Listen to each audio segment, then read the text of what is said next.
আসসালামু আলাইকুম সুপ্রিয় শিক্ষার্থীরা, এই ভিডিওটা বাংলাদেশের সকল শিক্ষার্থীদের জন্য। দেখো, তোমরা সৃজনশীলে 10-এ 10 কিভাবে পাবা। আমি মূলত দুইটা খাতা এখানে জাস্টিফাই করব। একটা সৃজনশীলে 10-এ 5 পাইছে একটা স্টুডেন্ট, আর একটা স্টুডেন্ট 10-এ 10 পাইছে। কিভাবে সেটা 10-এ 10 পাইলো, আবার কিভাবে সেটা 5 পাইলো, সেই বিষয়ে দেখিয়ে দিব। দেখো, এখানে স্পষ্টভাবে দুইটা সৃজনশীল কিভাবে লেখা হয়, কিভাবে লেখার ধরন থাকবে, কিভাবে তুমি 10-এ 10 পাবা। সৃজনশীলে অনেকেই কিন্তু 10-এ 10 পায় না, তারপরেও অনেক শিক্ষার্থী, অ্যাভেলেবেল শিক্ষার্থী, তারা কিন্তু 10 পেতে চায়। এখন 10 পেতে হলে তার কিন্তু কিছুটা পরিশ্রম করতে হয়। কোন ক্যাটাগরিতে পরিশ্রম করবা, কিভাবে পরিশ্রম করলে 10-এ 10 পাবা, এই ভিডিওতে থাকছে। তো প্রথমত দেখো, যেটা ভালো লিখেছে 10-এ 10 পেয়েছে সেই খাতাটা জাস্টিফাই করি। এখানে 1 নং প্রশ্নের উত্তর স্পষ্টভাবে লিখেছে, আর মার্জিনটা যে সাইডে যে মার্জিনটা আছে 1 স্কেল পরিমাণ দিতে হবে। অনেকেই মার্জিনটা কিন্তু 1 স্কেল পরিমাণ দেয় না, হাফ স্কেল পরিমাণ দেয়, সেক্ষেত্রে কিন্তু হয় না। 1 স্কেল পরিমাণ তোমাকে মার্জিন দিতে হবে। দেখো, সৃজনশীল লেখছো, এখানে ক নাম্বার লেখছো, সুন্দরভাবে অ্যান্সার করেছো। এখানে 1-এ 1 দেওয়া হয়েছে, অর্থাৎ ক নাম্বার যদি হয় তাহলে 1-এ 1 দেওয়া হয়। খ নাম্বারে এখানে দুইটা অপশনের উপর ডিপেন্ড করে লিখেছে। দেখা যায় যে প্রথমে ওইটা মুক্তির সনদ কেন বলা হয় ওইটা দিয়ে দিছে, সেই সাথে গ্যাপ রেখেছে, 1 লাইন লেখা যাবে, গ্যাপ রেখেছে, পরে বিস্তারিত আলোচনা দিয়েছে। যার কারণে কিন্তু তার হাতের লেখাটাও কিন্তু অনেকটাই ভালো, ভালো না যে এমনটা নয়, হাতের লেখাটাও কিন্তু অনেকটাই ভালো, সেক্ষেত্রে সে 2-এ 2 পেয়েছে। দেখো, যেহেতু 2-এ 2 পেয়েছে, এটা কিন্তু খুবই ভালো একটা খাতা। যেহেতু আমরা অনেক জাস্টিফাই করে দেখলাম যে আসলে এ 2-এ 2 পাওয়ার যোগ্য, কারণ সব নিয়ম কানুন অনুযায়ী সে লিখেছে। দেখা যায় যে এখানে যে নিয়মটা আছে, প্রথমে ক নাম্বারে এক কথায় উত্তর দিতে হয়, খ নাম্বারে দুইটা অপশনে লিখতে হয়, প্রথম অপশনে একদম অ্যান্সার দিতে হয়, দ্বিতীয় অপশনটা বিস্তারিত লেখা দিতে হয়, তাহলে 2-এ 2 পাওয়া যায়। এই পাশে যদি আমরা লক্ষ্য করি গ নাম্বারটা, গ নাম্বারের ক্ষেত্রে কিন্তু একটু ভিন্নতা রয়েছে। এখন গ নাম্বারের ক্ষেত্রে যে প্রক্রিয়াটা, এখানে কিন্তু 3টা স্টেপে লিখতে হবে। প্রথম স্টেপে তোমাকে একদমই অ্যান্সার বলে দিতে হবে যে এইটাই অ্যান্সার হবে। এখানে লেখা আছে, কতে প্রতিরক্ষা ক্ষেত্রে পূর্ব পাকিস্তানের প্রতি পশ্চিম পাকিস্তানের বৈষম্যের চিত্র ফুটে উঠেছে, অর্থাৎ এক কথায় অ্যান্সার দিল, এটার জন্য 1 নাম্বার পাবা।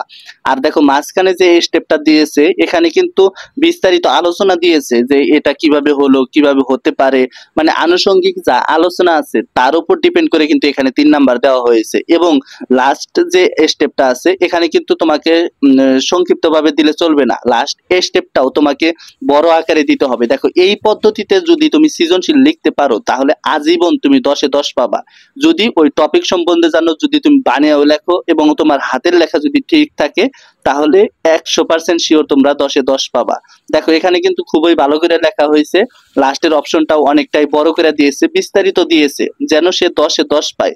প্রত্যেকটা স্টুডেন্ট এই নিয়মটা ফলো করা দরকার, কিভাবে 10-এ 10 পাওয়া যায়, কিভাবে 10-এ 10 পাবো। কারণ 10-এ 10 না পাইলে কিন্তু লাভ নাই। অনেক শিক্ষার্থী বলে যে সৃজনশীল আসলে 10-এ 10 দেয় না। 100% শিওর থাকো তোমরা সৃজনশীলে 10-এ 10 পাবা। দেখো, এই স্টেপে আমি জুম করে বড় করে দেখাইলাম, দেখো তোমাদের এখানে এই স্টেপে লিখলে কিন্তু 100% শিওর থাকো তোমরা 10-এ 10 পাবা। বাংলাদেশের হাজারো শিক্ষার্থীর একটাই প্রশ্ন যে আমরা কিভাবে 10-এ 10 পাবো, এটা কিন্তু আসলেও জানে না যে সৃজনশীল লেখার পদ্ধতি। সৃজনশীল এত ভালো করে লিখে দিয়ে আসি, তারপর 10-এ 10 হয় না।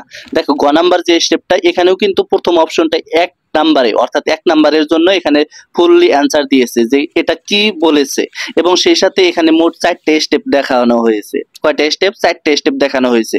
যদি 4টে স্টেপ সুন্দরভাবে সম্পূর্ণ হয় তাহলে এখানে 4-এ 4 দেওয়া হবে। এবং লেখার উপস্থাপনা যদি তোমার ভালো থাকে, এখন দেখা যায় যে উপস্থাপনার কিন্তু বিষয় আছে। গ নাম্বার যেটা, সেটা কিন্তু উপস্থাপন সুন্দরভাবে করতে হবে। এখন একটা মঞ্চে গেছো তুমি, উপস্থাপন বা সুন্দরভাবে তুমি কথা বলতে না পারলা, সেক্ষেত্রে কিন্তু তোমাকে ওইরকম মার্ক দেওয়া হবে না। খাতার ক্ষেত্রেও এইরকমটা হয়ে থাকে যে তুমি যদি 10-এ 10 পেতে চাও বা গ নাম্বারে যদি 4 পেতে চাও, তাহলে 100% শিওর থাকো তোমাকে স্টেপ বাই স্টেপ লিখতে হবে। স্টেপ বাই স্টেপ লিখলে তোমাকে 4-এ 4 দেওয়া হবে, কোনো সমস্যা নাই। এবং অ্যাভেলেবেল শিক্ষার্থী তারা কিন্তু 4-এ 4 পায়, এবং প্রত্যেকটা সৃজনশীলের মধ্যে 10-এ 10 পায়। এবং দেখা যায় অনেক শিক্ষার্থী আমরা লক্ষ্য করি যে তারা কিন্তু 100 মার্কের মধ্যে 100 মার্ক পেয়ে যায়। দেখো, এখানে সৃজনশীল লেখার ক্ষেত্রে আরেকটা অপশন আছে, সেটা হচ্ছে যে তোমাকে অবশ্যই 14 লাইন লিখতে হবে। প্রত্যেকটা পেজে 14 লাইন, 13 লাইন বা এইরকম লিখতে হয়। সর্বোচ্চ তুমি 14 লাইন লিখবা, এর চেয়ে বেশি লেখার দরকার নাই।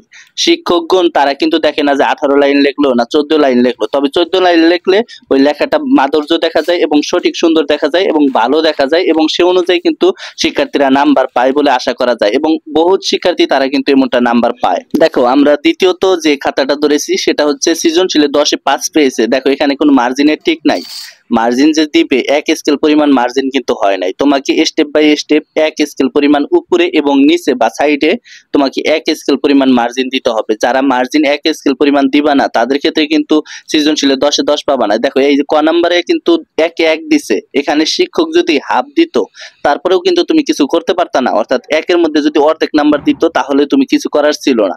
অনেক শিক্ষার্থী দেখো 10-এ 5 পায়, এই কারণে অনেক শিক্ষার্থী 10-এ 0 পায়। দেখো 2 নাম্বার যে অপশনটা এখানে 6 দফা দাবি নিয়ে আলোচনা করেছে, এখানেও কিন্তু স্টেপ বাই স্টেপ নাই।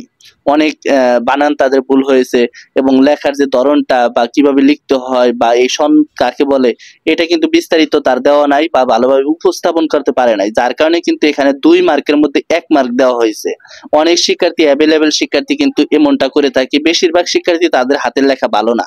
এই যে হাতের লেখা ভালো না, হাতের লেখা শিক্ষকরা ধরতে পারে না, যার কারণে হয়তো বা তোমাদের এখানে নাম্বার কমে যায় এবং বেশিরভাগ শিক্ষার্থী এখানে কিন্তু নাম্বার পায় না। দেখো আমরা যদি এই পরের অপশনটা নিয়ে আলোচনা করি, গ নাম্বারের এখানে কিন্তু 3টা স্টেপে লেখা নাই, অর্থাৎ এক সাইডে আসে লিখেছে, এক পাশ থেকে শুরু করেছে লাস্টে শেষ করেছে। যদিও হাতের লেখা তেমন ভালো না তারপরেও কিন্তু নাম্বার পায় না। এখানে 3 নাম্বারের মধ্যে 1.5 নাম্বার দেওয়া হয়েছে এই সকল শিক্ষার্থীকে। দেখো অনেকটাই বানান ভুল, অনেকটাই লেখা ভুল, লেখার ধরন ঠিক নাই। তোমার যদি এরকম মিলে থাকে তাহলে কিন্তু তুমি এইরকম নাম্বার পাবা। পরে দোষ দিবা যে শিক্ষকের দোষ দিবা যে শিক্ষক খারাপ নাম্বার দিয়েছে বা ভালো পরীক্ষা দিয়েছিলাম সেখানে শিক্ষক নাম্বার দেয় নাই, এমনটা কিন্তু অনেক শিক্ষার্থী বলবে। তাদের বলার উপর ডিপেন্ড কিন্তু করবে না, তাদের নাম্বার কত পাইলে এটার উপর কিন্তু ডিপেন্ড করবে। তাই অবশ্যই যে সকল শিক্ষার্থী সৃজনশীল লেখো, সৃজনশীল লেখার ক্ষেত্রে এই বানান ভুল করা যাবে না, হাতের লেখা খারাপ করা যাবে না। সেই সাথে 90% শিক্ষার্থী এই খারাপ করে কিন্তু, যার কারণে কিন্তু তাদের নাম্বারটা কমে যায়। তাই মনে রাখতে হবে, সবকিছু মনে রাখতে হবে যে গ নাম্বারটা যে লিখতেছি এখানে 3টা স্টেপ যদি আমি না দেই তাহলে 3 নাম্বার পাবো না। যদি এই হাতের লেখাও খারাপ থাকতো তারপরেও যদি 3টা স্টেপ থাকতো তাহলে লেখা কি আছে এটা কিন্তু শিক্ষক দেখতো না, তারপরেও যথেষ্ট পরিমাণ তাকে নাম্বার দেওয়া হইতো। আর মার্জিন তো এখানে ঠিক নাই। অনেক শিক্ষার্থীর কিন্তু মার্জিন ঠিক থাকে না, এমনটা করে লেখে বা হাতের লেখা ঠিক থাকে না, তার কারণে কিন্তু সে অনেকটাই নাম্বার কমে যায় বা নাম্বার কম হয় এবং সৃজনশীলে নাম্বার একদম কমে যায়। দেখো এখানে অনেক শিক্ষার্থী এই গ নাম্বারটা ভুল করে, দেখা যায় যে অনেক ক্ষেত্রে সময় থাকে না, অনেক ক্ষেত্রে সময় থাকা সত্ত্বেও এক পৃষ্ঠায় সে শেষ করে দেয়।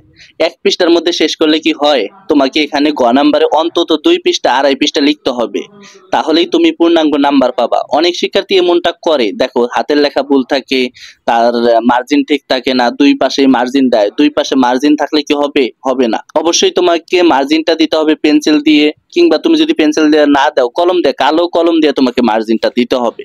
দেওয়ার পরে শিক্ষকরা বিবেচনা করবে যে এই শিক্ষার্থীটা কিরকম নাম্বার পাওয়ার যোগ্য এবং এই শিক্ষার্থীটা হাতের লেখা কেমন। শিক্ষকরা বোঝে কিন্তু যে এই শিক্ষার্থীটা ভালো কি খারাপ, সে ক্লাসে ভালো উপস্থিত ছিল কি ছিল না। মানে আমরা কিন্তু অবশ্যই বুঝতে পারি বা শিক্ষকরা বুঝতে পারে যে তাকে কেমন নাম্বার দেওয়া দরকার বা কেমন নাম্বার পাওয়ার সে যোগ্য, সে 10-এ 5 পাবে না 10-এ 10 পাবে, এমনটা কিন্তু অনেক শিক্ষক ভাবে। যে অনেক শিক্ষক আবার দেখা যায় যে প্রথম 2-3টা সৃজনশীল তুমি খুব ভালো করে লিখছো, পরবর্তীতে তুমি সময়ের কারণে লিখতে পারো না, তারা কিন্তু বিবেচনা করবে। কিন্তু প্রথম থেকেই যদি তোমার সৃজনশীলটা অনেকটাই খারাপ থাকে, ভালোভাবে লিখতে পারো না, তাহলে কিন্তু ওই শিক্ষকগণ তোমাকে পূর্ণাঙ্গ নাম্বার দিবে না। দেখো এখানে আমরা বেসিক্যালি কি কি শিখতে পারলাম। প্রথমত তোমাকে মার্জিনটা ঠিক রাখতে হবে, তোমার হাতের লেখা ঠিক রাখতে হবে, তোমাকে স্টেপ বাই স্টেপ লিখতে হবে, তাহলে কিন্তু তোমাকে পূর্ণাঙ্গ 10-এ 10 দেওয়া হবে। আবার অনেক শিক্ষার্থী দেখা যায় যে 10-এ 10 পায় ঠিকই, তারা মূল টপিকের উপর লিখে পায়, অনেকের সৃজনশীল কমন পড়ে না। সৃজনশীল কমন না পড়লেও কিন্তু তোমাকে স্টেপ বাই স্টেপ লেখার যে ধরনটা, এই ধরন যদি তুমি জানো 100% শিওর তুমি 10-এ 10 পাবা। এবং অনেক শিক্ষার্থী 10-এ 8 পায়, 2 নাম্বার পায় না, কেন? তাদের ভুলের কারণে। তারা কিন্তু এই যে এখানে যে স্টেপ বাই স্টেপ 4টা স্টেপ বা 3টা স্টেপ, কোনটায় 2টা স্টেপ, কোনটায় একটা স্টেপে লিখতে হয়, এইটা ধরন জানার না কারণে তারা কিন্তু এমনটাই হয়, তাদের রেজাল্টটা খারাপ হয়। পরবর্তীতে দেখা যায় যে সে দোষ দেয় শিক্ষকের উপর, শিক্ষক ভুল করেছে, আমি কোনো ভুল করি নাই। সে কিন্তু 14 লাইনে যে লিখতে হয় বা 13 লাইনে যে লিখতে হয় এটা কিন্তু আদৌ জানে না। মানে সবকিছু তোমাকে জানতে হবে, সবকিছু জেনে তোমাকে অবশ্যই সৃজনশীল লিখতে হবে। সৃজনশীল লেখার যে কিছু ধরন আছে এটা কিন্তু গাইডের প্রথমেই দেওয়া থাকে, সেটাও দেখে নিবা এবং আমার ভিডিওটা অবশ্যই তোমরা শেয়ার করে দিবা। কেন শেয়ার করবা? তোমাদের বন্ধুরা, তোমাদের আত্মীয় স্বজন, তোমাদের ছোট ভাই হয়তোবা এই সৃজনশীল দেখে, এই দুইটা সৃজনশীল দেখে উপকৃত হতে পারে। যেহেতু উপকৃত হতে পারে, অবশ্যই তোমাদের কাছে আমার অনুরোধ থাকবে চ্যানেলটা সাবস্ক্রাইব করে দিবা এবং পাশে থাকা বেল আইকনটি বাজিয়ে দিবা। তো সকলে ভালো থাকো, সুস্থ থাকো, সকলের সুস্বাস্থ্য কামনা করছি। তো আজকের মতো এখানেই বিদায় নিচ্ছি। ধন্যবাদ সবাইকে। আসসালামু আলাইকুম।